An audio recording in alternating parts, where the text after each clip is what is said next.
하나님 주신 말씀 요한계시록 3장 14절에서 22절.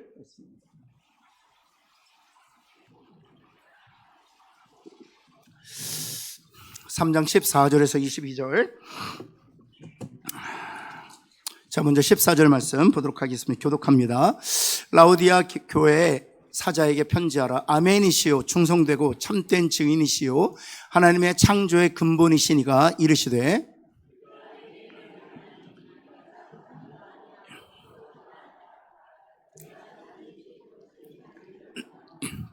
내가 이같이 미지근하여 뜨겁지도 아니하고 차지도 아니하니 내 입에서 너를 토하여 버리리라.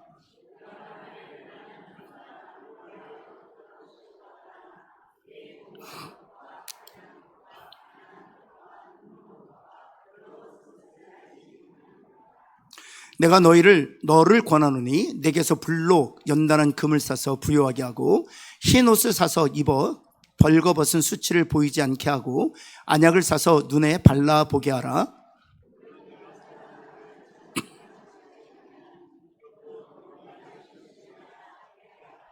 볼지어다 내가 문 밖에 서서 두드리노니 누구든지 내 음성을 듣고 문을 열면 내가 그에게로 들어가 그와 더불어 먹고 그는 나와 더불어 먹으리라.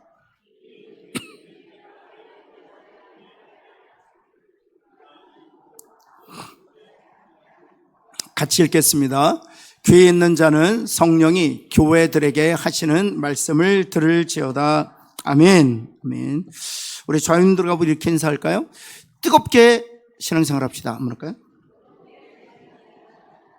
네. 오늘 라오디아 교회를 통해서 오늘을 살아가는 우리 교회에 주시는 말씀은 뜨겁게라는 사실을 이렇게 기억하시면 돼요. 뜨겁게 신앙생활하자. 뜨겁게 주님을 사랑하자는.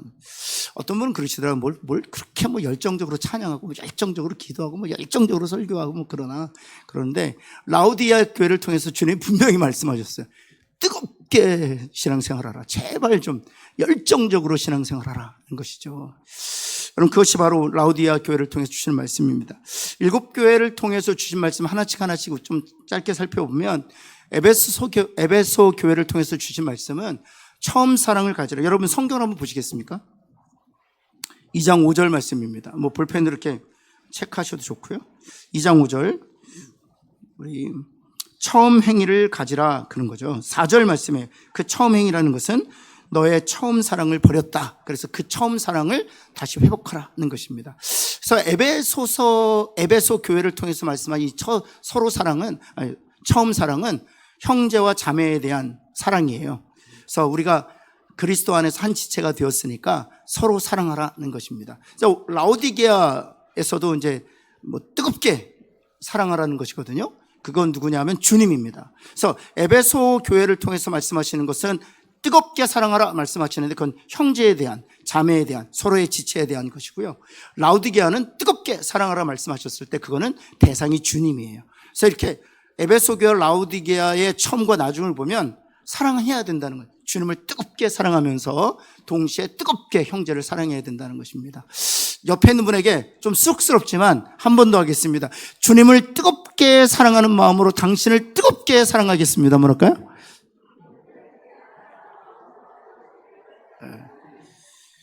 예, 여러분 집에서 지금 어떻게 사랑하십니까? 어떻게 사랑하십니까? 뜨겁게 사랑하십니까? 아니면은 그냥 네, 그러십니까? 여기 우리 권사님들 계시는데 뜨겁게 사랑한다는 게 뭔지를 제가 좀 알려드릴게요. 손주 볼 때 어때요? 마음이? 피가 어떻게 돼요? 막 끓어요. 이렇게 땡기잖아요. 그게 바로 뜨겁게 사랑하는 거예요. 여러분, 정말 우리 교회는 서로가 할머니가 손주 사랑하듯이, 할아버지가 손녀 사랑하듯이 정말 그렇게 뜨겁게 사랑하는 교회 되기를 정말 주님이 원하신다는 거예요. 그런 교회 되기를 간절히 소원합니다. 예, 또 두 번째 우리 서머나 교회인데요. 서머나 교회를 통해서 주시는 말씀은 우리 한번 10절 말씀 볼까요? 10절 말씀. 우리 10절 한번 2장 10절이에요. 같이 한번 읽겠습니다. 시작. 볼지어다 마귀가 장차 너희 가운데 몇 사람을 옥에 던져 시험을 받게 하리니 너희가 10일 동안 환난을 받으리라. 내가 죽도록 충성. 그러니까 고난을 두려워하지 말라는 것입니다. 고난을 두려워하지 말라. 그리고 약속하신 것이 무엇인가 하면 10일 동안 그 고난, 환난을 받게 될 것이다. 이 고난의 길이를 하나님 정하셨다는 거예요. 고난을 당하지만 환난 가운데 있지만 하나님께서 고난과 환난을 통제하고 계시다는 사실입니다. 여러분, 내가 당한 고난, 내가 당한 환난 하나님께서 통제하고 계시는 줄 믿으시기 바랍니다. 그래서 이 고난을 이길 수 있는 그런 신앙적 원리를 여기서 발견할 수 있는데 그것이 무엇인가 하면 죽도록 충성하라는 거예요. 죽도록 충성하라. 그러니까 고난 당하면 우리가 제일 먼저 하는 게 뭐냐면 안 하는 겁니다. 그래? 나도 안 해. 이런 거예요. 그런데 하나님께서 말씀하실 고난 가운데 있느냐? 하나님 그 고난을 통제하고 있다는 거예요. 그러기에 그 고난의 끝의 시기가 머지 않았으니까 우리가 해야 될 일은 더 충성하라는 거예요. 옆에 있는 분에게 한번 고난 당하면 더 충성합시다. 한번 할까요? 네. 근데 이게 맞는 것 같아요. 제가 군에 있을 때 감기 걸리잖아요. 그럼 꼭 병사들을 요즘엔 그러면 병사 학대가 될 수도 있을 것 같다는 생각이 들어요. 근데 제가 군대 생활만 해도 감기 들린 병사가 있으면 얼음물에 넣습니다. 얼음물에 넣습니다. 처음에 이해가 잘 안 됐어요. 아니 감기에 걸린 병사를 얼음물에 넣다니 그러다 죽겠다. 아니 얼음물에 들어갔다 나오면 감기가 싹 날아갑니다. 제가 이해가 되지 않았던 것이 제가 군 생활할 때 영하 한 4, 5도만 떨어지면 꼭 당직 사관이 상의를 탈의하게 해요. 그리고 나서 탈의한 상태에서 4km를 구보하는데요. 처음에는 얼마나 추운지 몰라요. 그래서 당직 사관이 장갑은 끼게 해줘요. 근데 얼마나 웃어요. 위통은 다 벗었는데 장갑 끼고 뛰는데요. 아세요? 4km 정도 뛰잖아요. 나중에 장갑 벗습니다. 땀이 나서. 그리고 4km 지점, 그러니까 2km 갔다 2km 오는데 2km 지점에 약수터가 있어요. 거기서 등목시킵니다. 근데 2km 정도 달려가잖아요. 등목을 하고 싶어요. 그런데 간혹 가다가 당직사관이 꾀가 나서 안 따라가는 경우에 가장 최고참인 병장이 인솔하는 경우가 있어요. 그러면 그 병장과 비슷한 계급의 그 병장들은 공중전화 박스에 들어가 있습니다. 근데 아세요? 저희처럼 쫄따구들은 2km 뛰었다가 등목하고 2km 오잖아요?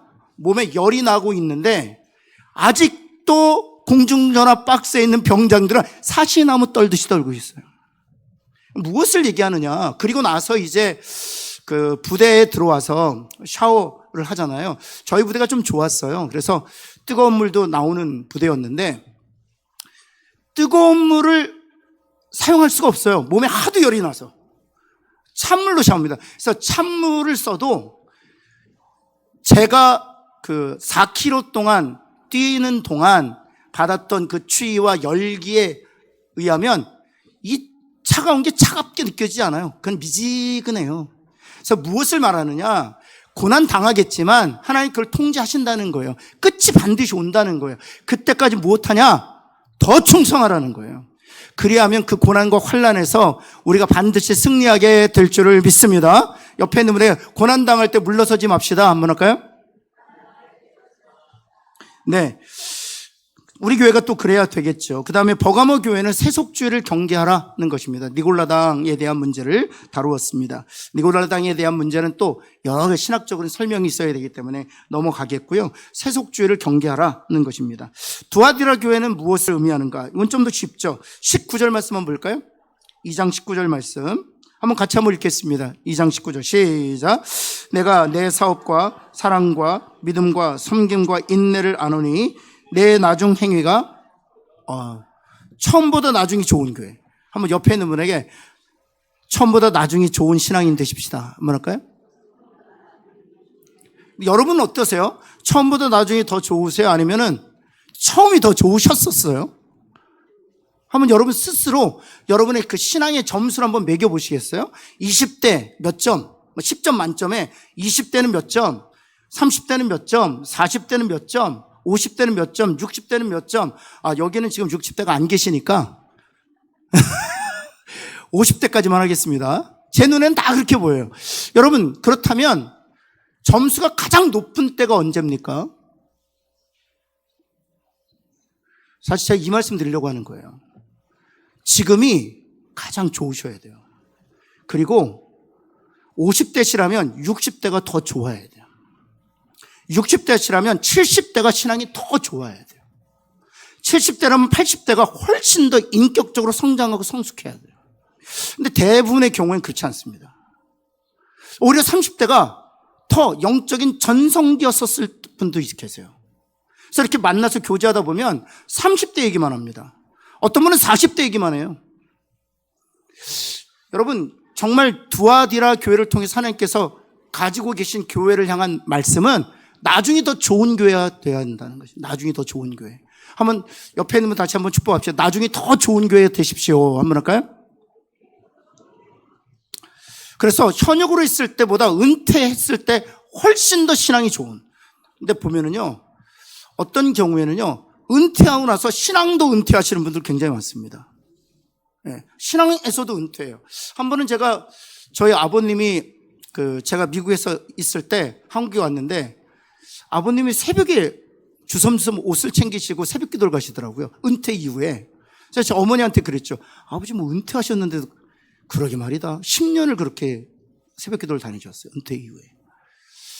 그러면서 어머니께서 하시는 말씀이 아버지는 은퇴 이후에 더 신앙인 같다. 그런 얘기를 하세요.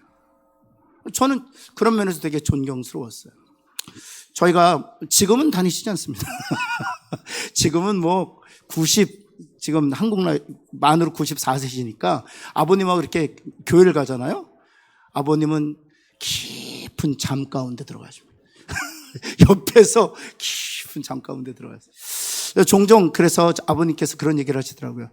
신철아, 난 네 설교 듣는다 그러시더라고요. 그래서 전화 드리면 지난주에 무슨 설교했지? 이렇게 다 말씀 격려해 주시기도 합니다. 네, 나중에 더 좋은 신앙인이 되어야 되겠죠.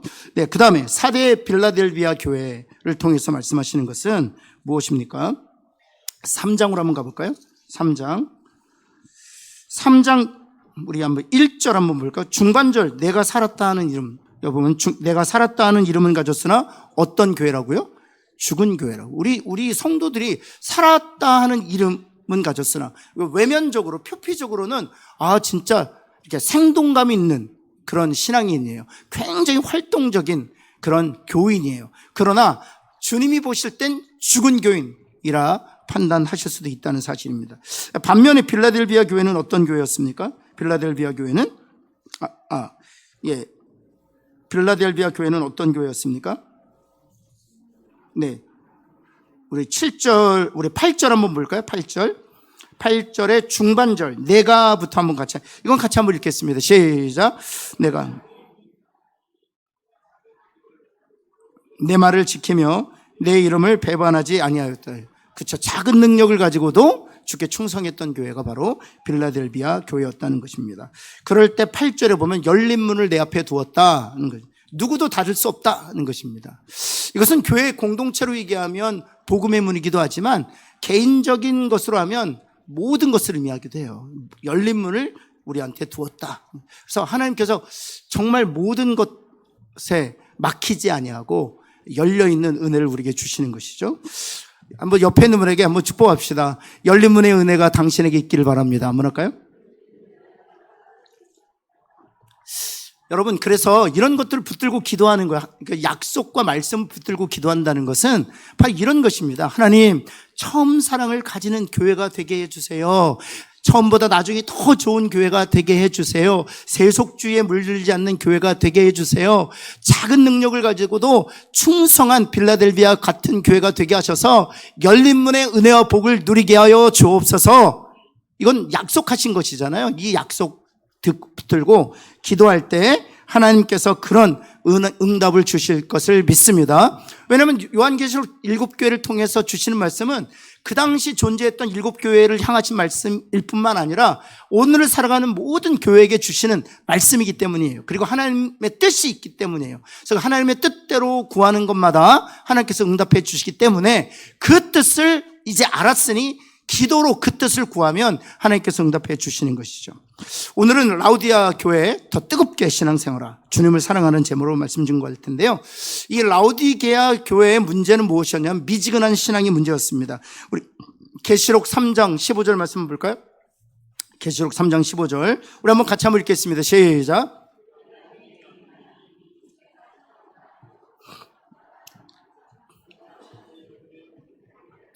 네, 잘 보세요. 차지도 않고 뜨겁지도 않다. 왜 뜨겁든지 하기를 원한다. 그래서 3장 16절 같은 내용이 반복되고 있는데요. 내가 이같이 미지근하여 뜨겁지도 아니하고 차지도 아니하니 내 입에서 너를 토하여 버리겠다. 이렇게 말씀하셨습니다. 그러니까 라우디게아 신앙 성도들은 미지근한 신앙이에요. 미지근한 신앙이었어요. 여러분은 뜨거우신가요? 아니면 미지근한가요? 제가 일전에도 잠깐 말씀드렸지만 뜨겁든지 차든지 하라 그랬더니 어떤 분이 네, 저는 차가운 걸 선택하겠습니다. 이거는 제가 일전에 말씀드렸잖아요. 말 안 듣는 아이한테 너 나가든지 들어오든지 그랬더니 그 아이가 어머니 나가는 걸 선택하겠습니다. 그런 거 똑같다는 거예요. 지금 뭐라는 거예요? 뜨겁든지 차갑든지 해! 그러면 뭐하라는 거예요? 뜨거워! 그러라는 거죠. 여러분 중에 주님 알겠습니다. 오늘부터 차갑겠습니다. 이렇게 결정하시면 안 돼요. 뜨거우라고 말씀하시는 강조적 표현이죠. 그들은 미지근한 신앙을 가졌고요. 그래서 뜨거운 신앙을 가지라는 것입니다. 오늘 현대교회의 문제가 무엇인가 하면 바로 이 미지근한 신앙이기 때문이라는 사실입니다. 제가 요즘에 읽고 있는 책 중에 하나가 있는데요. 유진 피럴슨이라는 분이 쓰신 책인데 그분이 이런 얘기를 하시더라고요. 다른 게 아니라 2차 대전 때 미군 중에 크리스찬들이 좀 있었어요. 크리스찬들이 일본군을 격퇴하기 위해서 이오지마라는 섬에서 한 달 동안 6만 명 정도가 전사했거든요. 그 자그마한 섬을 탈환하기 위해서. 근데 그때 크리스찬들이 그 전쟁에 참여하면서 쓴 수기들을 이 유진 피럴슨 목사님이 입수해서 읽게 되셨나 봐요. 그러면서 그분이 하나님 앞에서 큰 어떤 결단을 하셨더라고요. 그게 무슨 내용이냐면 이런 것입니다. 그때 그 이오지마에서 정말 순교적인 각오로 일본군과 싸웠던 수많은 청년들이 18살에서 21살이었대요. 18살에서 21살. 그런데 세계의 평화를 위해서 크리스찬으로 자원 입대해서 여러분 그 섬에 상륙한 지 일주일 만에 죽었어요. 18살짜리가 21살짜리가. 그러면서 하는 얘기가 무슨 얘기냐면 지금 오늘을 살아가는 우리 그리스도인들이 우리 자신을 되돌아봐야 한다는 것입니다. 지금은 전쟁의 시대라는 거예요. 이 마귀들과 전쟁을 해야 되는 전쟁의 시대인데 그때 그 수기들을 보면은요 결의가 상당해요. 뚜렷한 목표의식을 가지고 있었어요. 근데 요즘 청년들, 요즘의 장년 크리스찬들을 보면 목적의식도 없고 열정도 없고 소명의식도 없고 사명도 없다는 거예요. 그것은 왜냐? 지금이 평화의 시대라는 오해를 가지고 있기 때문이라는 거예요. 그래서 이것이 바로 전시라고 한다면 그래서 우리의 재정과 우리의 시간과 우리의 열정을 전시체제에서는 어떻게 사용해야 되느냐라는 그 질문을 계속 던지고 있어요. 그래서 제가 그 책을 읽으면서 그렇구나. 만약 지금이 전시라면 지금 우리의 여분의 돈을 어떻게 사용할 것인가? 지금 전시라면 내 시간을 어떻게 쓸 것인가? 내가 전시라면 이 열정과 에너지를 무엇을 위해서 내놓을 것인가? 생각해 본다면 하나님이 원하시는 삶의 방향을 우리가 찾을 수 있다는 것이죠. 바로 우리 교회의 문제는, 우리 한 사람 한 사람 개인의 문제는 미지근한 신앙이기 때문에 가정에서도 어려움이 있고요. 또 일터에서도 어려움이 있고 교회 공동체에서도 어려움이 있는 것이죠. 여러분 운동 열심히 할 때 몸의 컨디션이 어떠세요? 운동 열심히 할 때? 제가 우리 교회 와서 제 몸 상태가 제일 좋았을 때가 승악산 올라갔을 때였습니다. 제가 미친 듯이 갔어요, 승악산. 왜 그렇게 미친 듯이 올라갔는지 모르겠는데, 누가 머리를 얹어주셔갖고, 제가 누군지는 얘기하지 않겠지만, 그 장로님 따라갔다가 그 첫날 순교하는 줄 알았어요, 제가. 그분은 날다람쥐 같으세요, 날다람쥐. 그런데 제가 그분 쫓아가다가 첫날 정말 중간 정도에 하늘이 노래지는데 죽겠더라고요. 그래서 이래서는 안 되겠다. 저 장로님 저렇게 뛰듯이 올라가시는데 이러면 안 되겠다. 그래서 경각심을 가지고 일주일에 한 4번 정도를 다녔습니다, 승악산을. 그런데요, 한 6개월 정도 다니니까 제가 뛰게 됐어요. 경사를 만나잖아요. 그전에는 경사를 만나면 몸이 사려져요. 숨이 벌써 차오르고, 올라가지도 않아서 숨이 차오르고, 하여튼 길을 가다가 경사만 만나면 부담이 되는 거예요. 근데 6개월 지나고 나면은요, 어떤 줄 아세요? 경사를 만나잖아요. 기뻐요. 굉장히 기뻐요. 왜 기쁠까요? 저의 체력을 테스트해서 볼 수 있으니까. 경사로를 만나면 제가 뛰는데요, 우와, 저는 날 원숭이처럼 뛰었습니다.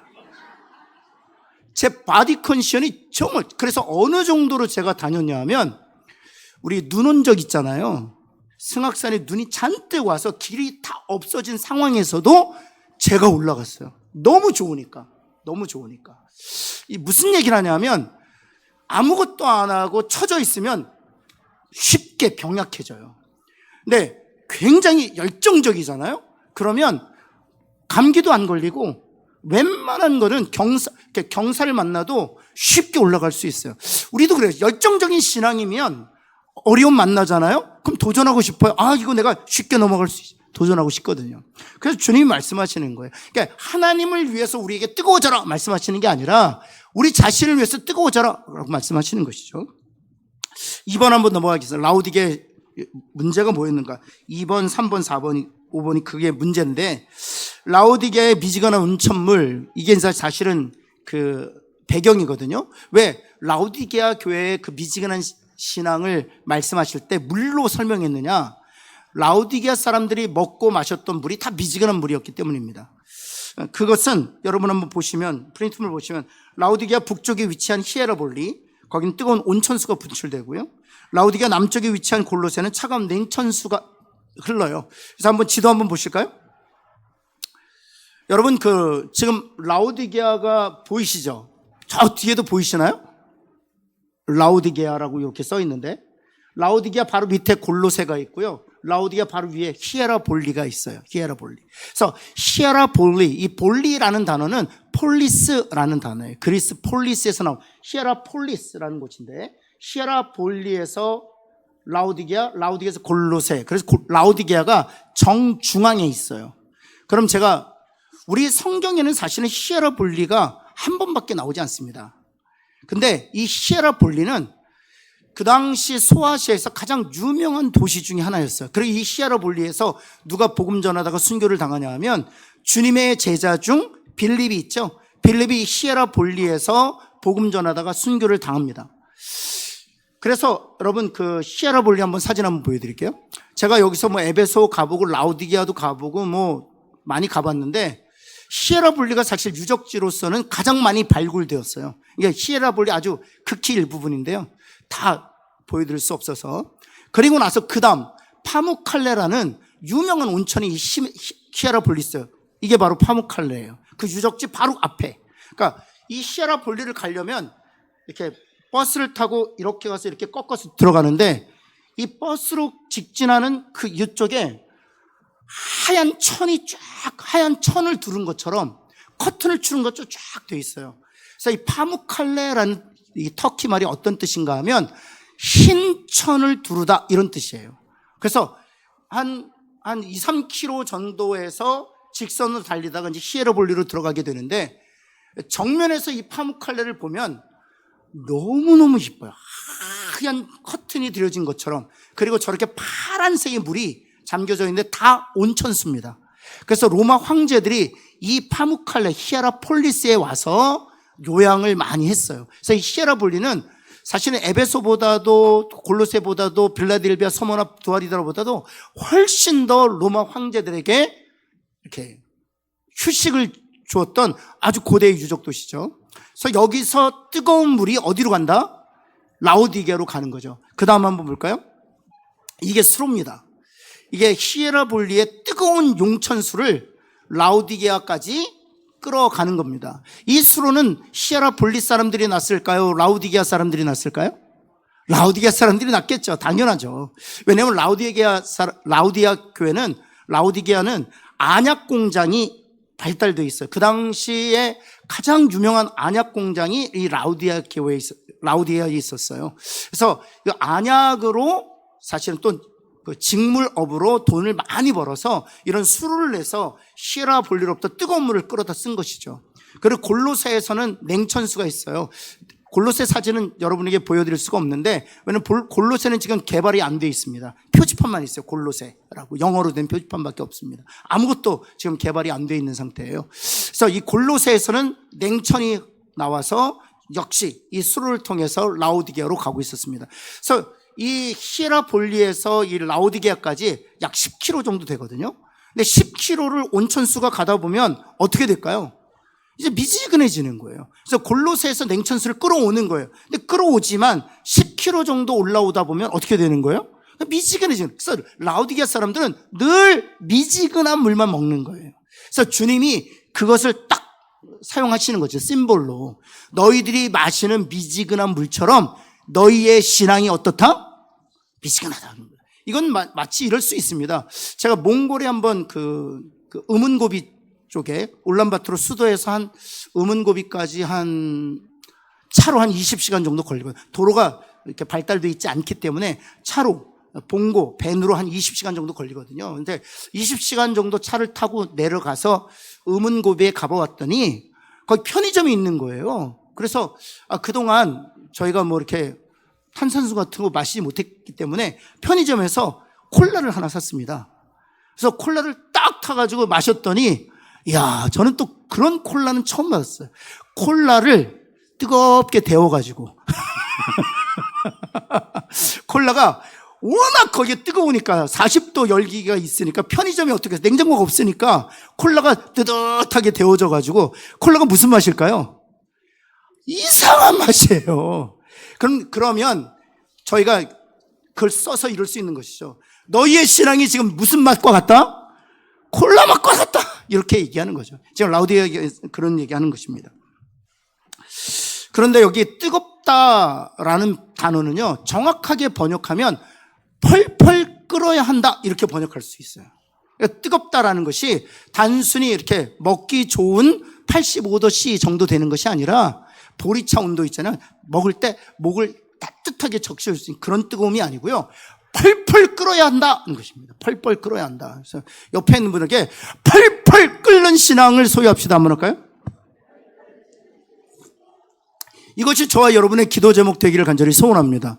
여러분, 한 번도 이 펄펄 끓는 신앙을 가져보지 못했다면 다시 한번 기도해 보셨으면 좋겠어요. 하나님, 제가 하나님 나라에 가기 전까지는 펄펄 끓는 신앙을 다시 소유한 자 되게 하여 주시고, 이전에 내가 펄펄 끓는 그런 열정적인 신앙이 있었다면 하나님, 그 펄펄 끓는 그 신앙을 오늘 지금 이 순간 이 시대 내가 누리게 하여 주옵소서. 기도하는 저와 여러분들을 간절히 소원합니다. 이 펄펄 끓는 신앙을 가지고 있으면 웬만한 시험은요 다 이길 수 있어요. 여러분, 펄펄 끓는 신앙을 가지고 있잖아요. 사람이 때로는 걸림돌과 장애물이 될 수 있잖아요. 그런데 전혀 나에게 어떤 영향을 주지도 않아요. 문제는 무엇인가 하면 상황과 환경과 사람이 아니고요. 내가 미지근해져 있기 때문인 거예요. 여러분, 미지근한 신앙인이 아니라 펄펄 끓는 신앙인이 되시기를 예수 그리스도는 축원합니다. 한 번은 김동호 목사님이 그런 얘기를 한번 하신 적이 있어요. 김동호 목사님이 순복음교회 초청을 받아서 설교를 하러 가셨대요. 우리 장로교회 목사님이시잖아요. 그분은 이렇게 소리도 못 지르세요. 그래서 그분이 그런 얘기를 하죠. 목사님들 모였을 때 세미나 하는데 자기가 금요 철회를 못해서 부목사님을 특별히 금요 철회를 위해서 청빙했대요. 그래서 어떻게 청빙했냐면 부목사님들 캔디데이트 후보자들 쭉 세워놓고 주여 삼창 시켰대요. 그때 제가 있었으면 됐을 텐데. 주여 삼창은 제가 주여! 그렇죠? 주여! 그래서 주여 삼창 시켜서 주여 삼창 제일 잘하는 사람을 금요철야 담당자로 뽑았대요. 그런데 이분이 그러고도 이게 안 되는 거예요. 제가 부목사로 있었던 워싱턴 중앙교회 같은 경우에는요, 제가 처음에 갔을 때 너무 깜짝 놀랐어요. 새벽 기도 때 음악도 안 틀어줘요. 그때 한 150명 정도 나오셔서 기도하시는데 음악도 안 틀어줘요. 그래서 목사님이 설교하시고 주기도문도 안 하고 그냥 내려가요. 그리고 성도들에게 함께 기도하시다가 자유롭게 돌아갑시다 라고 광고 멘트도 안 해요. 그래서 설교하고 본인 설교와 관련된 기도하고 내려가면 불 딱 끄고 무반주로 기도합니다. 그래서 저는 좀 소리 지르면서 기도하던 곳에서 사역하다가 그 교회를 갔기 때문에 저는 그런 줄 모르고 제가 새벽 기도 때 주여 했더니 깜짝 놀랐어요. 150명인데 아무도 소리를 안 내는 거예요. 침묵기도. 여러분, 그리고 나서 제가 수요일 날 처음 설교를 했습니다. 그 교회에서. 그래서 제 스타일로 설교하고 나서 전 모르니까 주여 삼창하고 기도하겠습니다. 그래서 주여. 성도들도 막 주여 하고 막 기도하시더라고요. 막 동성으로 기도하고. 그리고 나서 끝나고 이제 제 방으로 돌아왔는데 아니나 다를까 부목사님들, 저보다 다 선배님이셨죠. 부목사님들이 다 모이셔서 박 목사 큰일 났어. 왜요? 목사님. 우리 교회에서 주여 삼창한 게 박 목사가 처음이야. 그랬었어요. 여러분, 그러다가 이제 그 교회가 조금씩 변화하면서 이제 부르짖어 기도하게 되기도 하고 그러는데요. 여러분, 김동호 목사님이 그렇게, 장로교회가 그렇잖아요. 그렇게 하시다가 순복음교회, 여의도 순복음교회 부흥 강사로 초빙을 가셨대요. 왜 나를 초빙하나? 그래서 가서 설교를 하는데 깜짝 놀랐답니다. 앞에 섰는데, 사랑하는 성도 여러분, 그랬더니 한 5,000명 앉아 계신 분들이 아멘! 자기 경기하는 줄 알았대요. 너무 놀라가지고. 하나님은 살아계시고 여러분들을 위하여 지금도 여러분 삶에 역사하시는 주인이십니다. 아멘! 원래 40분 설교하기로 돼 있는데 1시간 반 설교하고 왔대요. 왜냐면 이 에너지가, 영적인 에너지가, 그리고 나서 김동호 목사님이 철저히 반성했대요. 여러분, 우리는요, 지성과 감성으로 하나님께 지셨어요. 우리는 늘 감성은 잘못됐다고 가르쳐요. 장로교회에서. 그렇지 않습니다. 하나님께서는 감정적인 우리의 사랑을 받기 원하세요. 지성이 겸비된.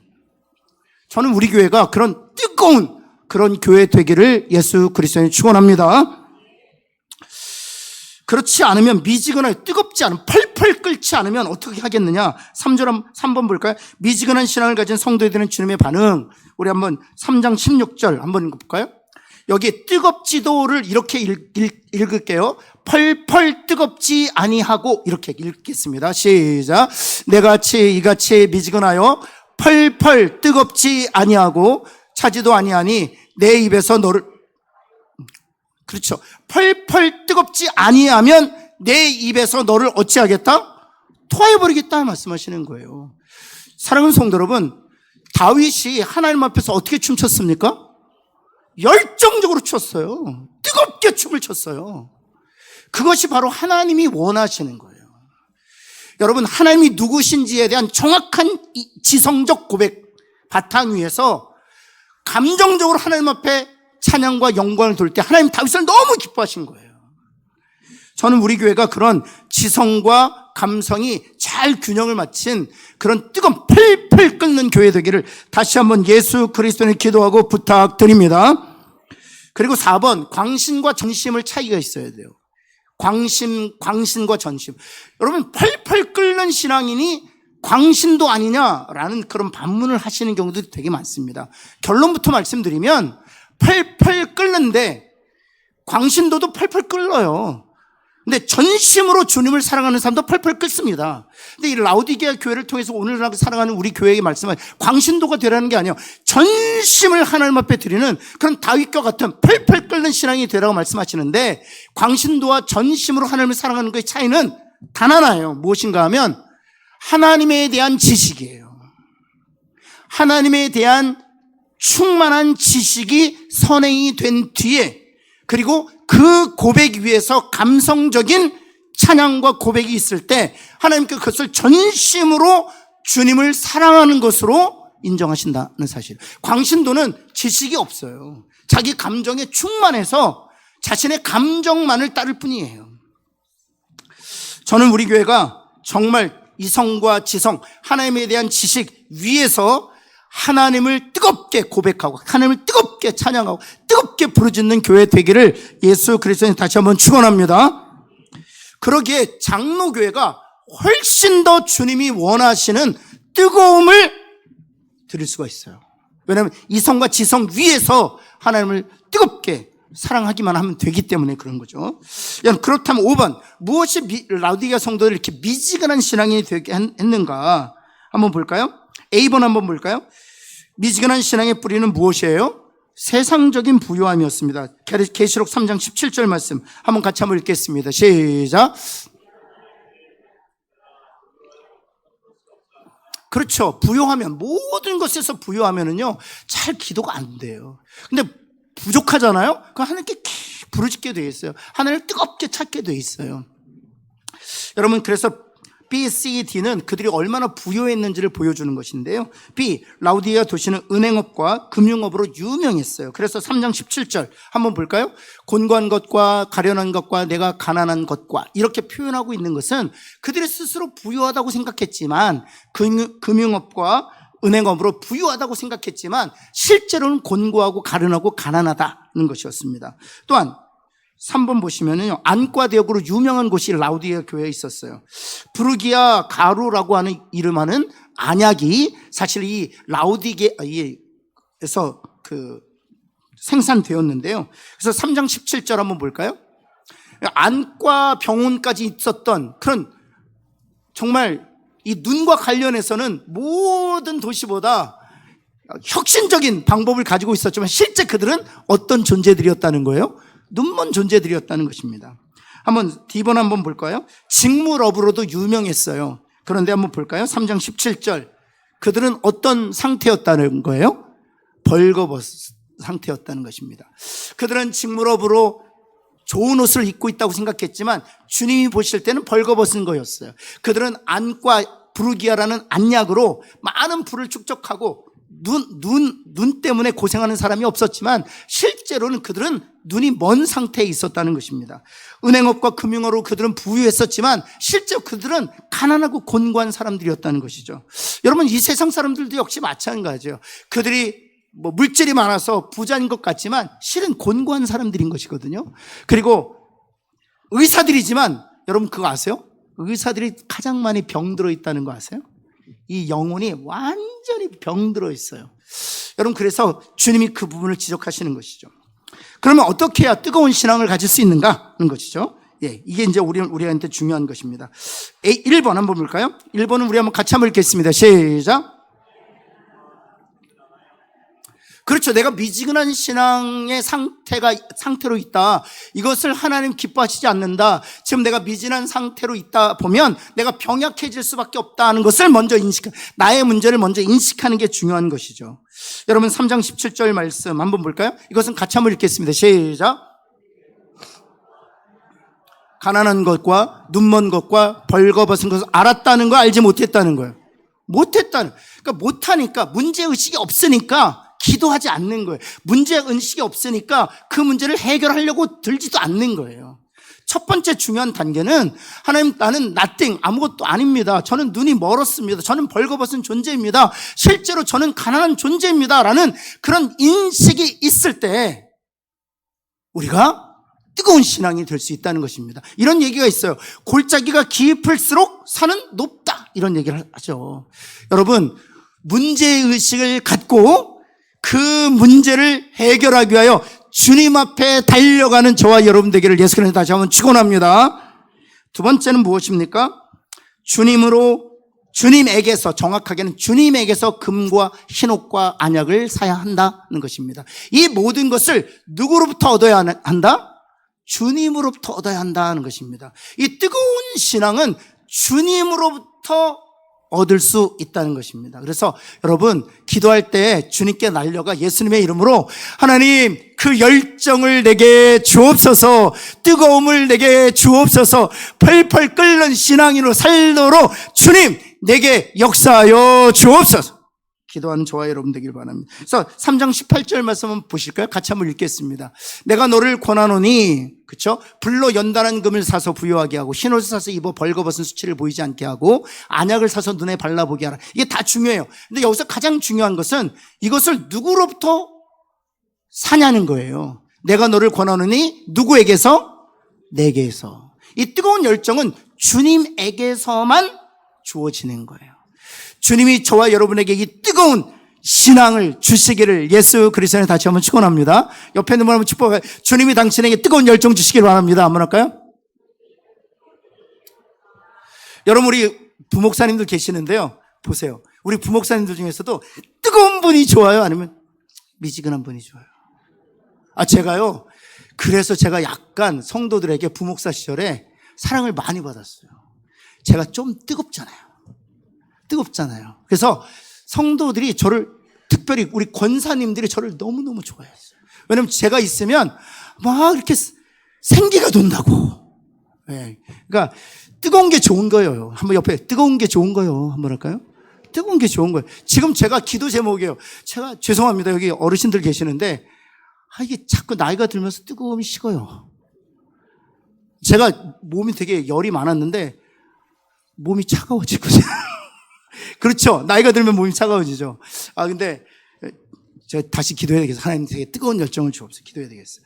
그래서 세 번째, 이 뜨거운 열정, 그럼 무엇으로부터 오느냐? 세 번째, 같이 한번 읽을까요? 이건 같이 한번 읽겠습니다. 시작. 그렇죠. 주님과 친밀한 교제를 나눠야 돼요. 정말 주님과 친밀한 교제를 나눠야 돼요. 3장 20절 말씀이 그 말씀인데요, 너무나 잘하는 말씀이에요. 같이 한번 읽겠습니다. 시작.